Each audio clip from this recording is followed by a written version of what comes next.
നമ്മൾ ആശങ്കപ്പെടേണ്ടതും ഭയപ്പെടേണ്ടതുമായ ചില കാര്യങ്ങൾ സംഭവിക്കാൻ പോവുകയാണ്.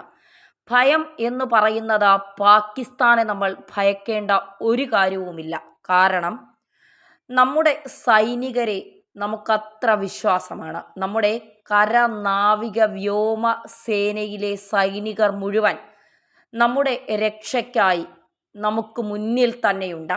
അവരുടെ ജീവൻ പോലും കളഞ്ഞുകൊണ്ട് നമുക്ക് വേണ്ടി പോരാടാൻ അവർ ഓരോരുത്തരും സജ്ജമാണ്. മാത്രമല്ല, സംസ്ഥാനത്തെ അല്ലെങ്കിൽ നമ്മുടെ രാജ്യത്തെ എല്ലാ സംസ്ഥാനങ്ങളിലെയും ഭരണാധികാരികൾ ഒന്നടങ്കം പറയുന്നുണ്ട്, പാകിസ്ഥാന് തക്കതായ മറുപടി നൽകണം, അതിന് ഞങ്ങൾ ഒപ്പം തന്നെ ഉണ്ടാകുമെന്ന്. പ്രതിപക്ഷ നേതാവ് രാഹുൽ ഗാന്ധി ഇടയ്ക്കിടയ്ക്ക് മണ്ടത്തരങ്ങളൊക്കെ വിളമ്പുമെങ്കിൽ പോലും ഈ ഒരു അവസരത്തിൽ അദ്ദേഹം പോലും പറയുന്നു, നരേന്ദ്രമോദി നിങ്ങൾ തിരിച്ചടി നൽകൂ, ഞങ്ങളൊപ്പം ഉണ്ടാകും എന്നുള്ളത്. ഒരു സംഘർഷാവസ്ഥ സാധ്യത ഉറപ്പാണ്. യുദ്ധം ഉണ്ടാകുമെന്നുള്ള കാര്യത്തിലും സംശയങ്ങൾ വേണ്ട. കാരണം അത്തരത്തിൽ ഒരു യുദ്ധമുണ്ടാകാൻ സാധ്യതയുണ്ട് എന്നുള്ള മുന്നറിയിപ്പുകൾ തന്നെയാണ് കേന്ദ്ര സർക്കാർ നൽകുന്നത്. നമുക്കെല്ലാവർക്കും, അതായത് 148 കോടി ജനങ്ങൾക്കൊരുമിച്ച് നിന്ന് പാകിസ്ഥാനെ നേരിടാം. നമ്മുടെ 27 സഹോദരങ്ങളുടെ ജീവന് നമുക്ക് പകരം ചോദിക്കണം. അതിന് കൃത്യമായി നമ്മൾ സർക്കാരുകൾ പറയുന്ന നിർദ്ദേശങ്ങൾ അനുസരിച്ചു തന്നെ മുന്നോട്ട് പോകുക തന്നെ വേണം. അതായത് ഇതുമായി ബന്ധപ്പെട്ട ജിതിൻ കെ ജേക്കബ് എഴുതിയ ഫേസ്ബുക്ക് പോസ്റ്റാണ് ഇപ്പോൾ ചർച്ചയാകുന്നത്. അദ്ദേഹം പറയുന്നത് ഇങ്ങനെയാണ്: സിവിൽ ഡിഫൻസ് എന്നത് ചെറിയ കാര്യമല്ല. രാജ്യം അപകടത്തിലാകുമ്പോൾ ആർമി മാത്രമല്ല രാജ്യത്തിന് വേണ്ടി രംഗത്തിറങ്ങേണ്ടത്. ഓരോ പൗരന്മാർക്കും കടമകളുണ്ട്. എല്ലാവർക്കും മനസ്സിലാക്കാൻ വേണ്ടി ഇന്ത്യൻ ആർമിയിലെ ഒരു റിട്ടയർഡ് ലഫ്റ്റനന്റ് ജനറൽ ഒരു കൂട്ടം വിദ്യാർത്ഥികളോട് പറഞ്ഞ ഒരു കാര്യം പറയാം. 1965 ഇന്ത്യ പാകിസ്ഥാൻ യുദ്ധം നടക്കുമ്പോൾ ഇന്ത്യൻ ആർമിയുടെ യുദ്ധമുഖത്തേക്കുള്ള നീക്കം തടയാൻ ഇന്ത്യക്കുള്ളിലെ ചില ജോക്കർമാർ സൈന്യം കടന്നു പോകുന്ന റോഡുകൾ തകർത്തു. 1971 യുദ്ധസമയത്തും ഇത് തന്നെ സംഭവിച്ചു. കൂടുതൽ വിശദീകരണത്തിൻ്റെ ആവശ്യം ഇല്ലല്ലോ അല്ലേ? നമുക്ക് 1.5 ലക്ഷം കിലോമീറ്റർ നീളമുള്ള ദേശീയ പാതകളുണ്ട്. ഇതിൽ തന്നെ ആയിരക്കണക്കിന് പാലങ്ങളുണ്ട്. വമ്പൻ റെയിൽവേ നെറ്റ്വർക്കുണ്ട്.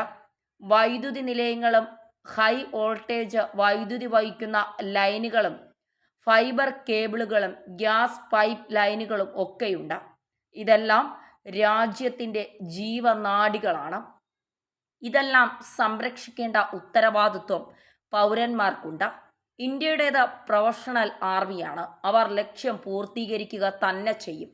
അതിർത്തിയിലും രാജ്യത്തിനകത്തും ഒരേ സമയം പോരാടാൻ സൈന്യത്തിന് സാധിക്കില്ല. രാജ്യത്തിനകത്തുള്ള ശത്രുക്കൾക്ക് മേൽ ജാഗരൂകരാകേണ്ടത് പൗരന്മാർ തന്നെയാണ്. അവകാശങ്ങൾ മാത്രമല്ല, കടമകൾ കൂടിയുണ്ട് ഓരോ പൗരന്മാർക്കും എന്നത് മറക്കരുത്. ഇന്ത്യൻ ഭരണഘടനയുടെ ആർട്ടിക്കിൾ 51A പൗരന്മാരോട് ആവശ്യപ്പെടുന്നു, defend the country and render national service when called upon to do so എന്ന്. യുദ്ധമുണ്ടാകാൻ ആരും ആഗ്രഹിക്കുന്നില്ല. കമ്പ്യൂട്ടർ ഗെയിം പോലുള്ള ഒന്നല്ല അത്. ഇരുഭാഗത്തും നാശനഷ്ടങ്ങൾ ഉണ്ടാകും. യുദ്ധം നീണ്ടുപോയാൽ രാജ്യം സാമ്പത്തികമായി തകർന്നടിയും. ഗാസയിലെ ജനങ്ങളെപ്പോലെ പുഴുത്തു ജീവിക്കുന്ന പാകിസ്ഥാൻ ജനതയ്ക്ക് യുദ്ധമുണ്ടാക്കുന്ന ദുരന്തങ്ങളൊന്നും പ്രശ്നമാകില്ല. പക്ഷേ നമ്മൾ ഇന്ത്യക്കാർക്ക് അങ്ങനെയല്ല. സമാധാനത്തോടെ ജീവിക്കാൻ ആഗ്രഹിക്കുന്നവരാണ് ഇന്ത്യക്കാർ. യുദ്ധം ഒരിക്കലും ഉണ്ടാകരുത് എന്ന് തന്നെയാണ് ഓരോ ഇന്ത്യക്കാരൻ്റെയും ആഗ്രഹവും പ്രാർത്ഥനയും. പക്ഷേ സ്വന്തം രാജ്യത്ത് പോലും നമ്മളെ സമാധാനത്തോടെ ജീവിക്കാൻ സമ്മതിക്കില്ല എന്ന് വച്ചാൽ പിന്നെ എന്ത് ചെയ്യും? കേന്ദ്രത്തിൻ്റെ നിർദ്ദേശം ഇങ്ങനെയാണ്. ഇന്ത്യ പാക് സംഘർഷ സാധ്യത കണക്കിലെടുത്തുകൊണ്ട് സംസ്ഥാനങ്ങൾക്ക് നിർദ്ദേശം നൽകുകയാണ് കേന്ദ്രം. ഒഴിപ്പിക്കൽ നടപടികളുടെ മോക്ക് ഡ്രിൽ മെയ് 7 നടത്തണം. അക്രമം നേരിടാൻ വിദ്യാർത്ഥികൾക്കും പൊതുജനങ്ങൾക്കും പരിശീലനം നൽകണം. വ്യോമാക്രമണ മുന്നറിയിപ്പ് സൈറനുകൾ സ്ഥാപിക്കണം. വ്യോമാക്രമണം ചെറുക്കാൻ ലൈറ്റുകൾ അടച്ചുള്ള പരിശീലനം നൽകണം. ഇത് കേന്ദ്ര സർക്കാർ കൃത്യമായി പറയുന്നുണ്ട് എന്നുള്ളതാണ്. നമ്മളെല്ലാവരും അത് കൃത്യമായി, അതായത് രാജ്യത്ത് ചില സംസ്ഥാനങ്ങളിൽ ചില സംഘർഷ സാധ്യതകൾ ഉണ്ടാകാനുള്ള സാധ്യതയുണ്ട്. കാരണം നമ്മുടെ രാജ്യത്ത് തന്നെ നിരവധി പാകിസ്ഥാൻ സ്നേഹികളുണ്ട് എന്ന് നമ്മൾ മറക്കരുത്. ചോറ് ഇവിടെയാണെങ്കിലും കൂർ അവിടെയുള്ള നിരവധി പേർ നമ്മുടെ രാജ്യത്തിനകത്തുണ്ട്. പുറത്തുനിന്നുള്ള ശത്രുക്കളെ നമ്മുടെ സൈന്യം നേരിടും. അതിനുള്ള എല്ലാ കഴിവും നമ്മുടെ സൈന്യത്തിനുണ്ട്. അതിർത്തി കടന്നു വന്ന് നമ്മളെ ഒരുത്തനും ഒന്നും ചെയ്യില്ല. കാരണം നമ്മുടെ സൈന്യം നമുക്കൊപ്പമുണ്ട്. പക്ഷേ നമ്മുടെ രാജ്യത്തിനകത്തുള്ള ശത്രുക്കളെ തടയാൻ, നമ്മുടെ രാജ്യത്തിനകത്തുള്ള ശത്രുക്കളെ നമുക്കെതിരെ തിരിഞ്ഞ് നമ്മുടെ രാജ്യത്ത് സംഘർഷമുണ്ടാക്കാതിരിക്കാൻ നമ്മൾ ഓരോരുത്തരും ശ്രദ്ധിക്കണമെന്നാണ് നമുക്ക് കേന്ദ്രം നൽകുന്ന മുന്നറിയിപ്പ്. കാരണം നമ്മുടെ സൈന്യം ഏറ്റുമുട്ടുമ്പോൾ ഒരുപക്ഷെ അവരെ തടയാനും അവരുടെ റോഡ് മാർഗങ്ങൾ ഇല്ലാതാക്കാനും അവരുടെ യാത്ര ദുസ്സഹമാക്കാനുമൊക്കെ ശ്രമിക്കുന്ന പലരും ഉണ്ട് എന്നുള്ളതാണ്. കാരണം ഏകദേശം 5 ലക്ഷത്തോളം പാകിസ്ഥാൻ സ്ത്രീകൾ ഇന്ത്യയിലുണ്ട് എന്നുള്ളതാണ്. ഇവരിൽ എത്ര പേരായിരിക്കും പാകിസ്ഥാൻ കൂറുള്ളവർ?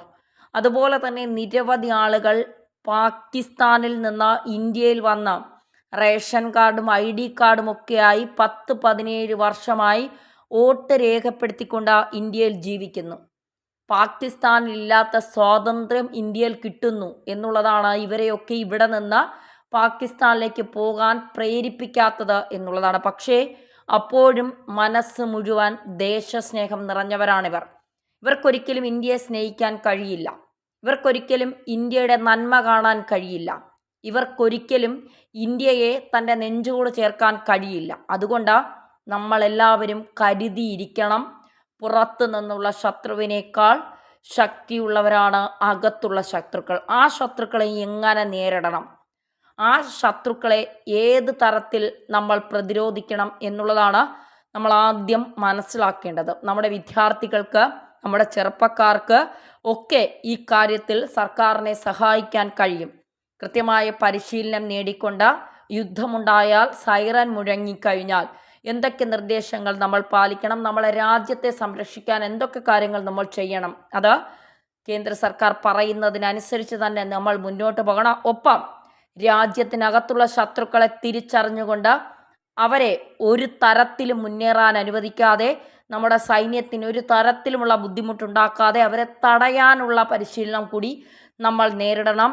ഒരു കാരണവശാലും രാജ്യത്തിനകത്തുള്ള ശത്രുക്കളെ വച്ചു പൊറപ്പിക്കില്ല എന്ന നിലപാട് ഓരോ ഇന്ത്യക്കാരനും സ്വീകരിച്ച് മുന്നോട്ട് പോകണം. ഇത് നമ്മൾ വെല്ലുവിളിയോടെ ഏറ്റെടുത്ത മുന്നോട്ട് പോകേണ്ട സമയമാണ്. രാജ്യസ്നേഹം എന്താണ് എന്ന് രാജ്യത്തിനകത്തുള്ള ശത്രുക്കൾക്ക് കാണിച്ചു കൊടുക്കേണ്ട സമയവും കൂടിയാണ്.